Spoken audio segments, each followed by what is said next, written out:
Good morning guys, yan. Kabit na natin yung mga piston nya. Yung mga anim na piston.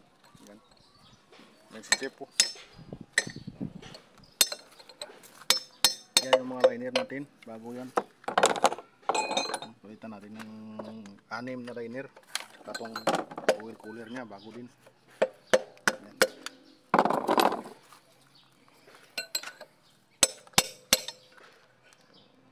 Unit na ginagawa natin. Ayan, ang unit.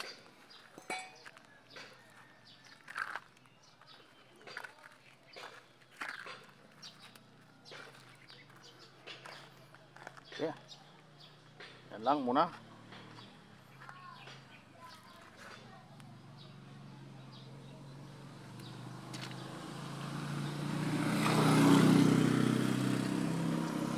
Kabit kontak ako to piston pressure.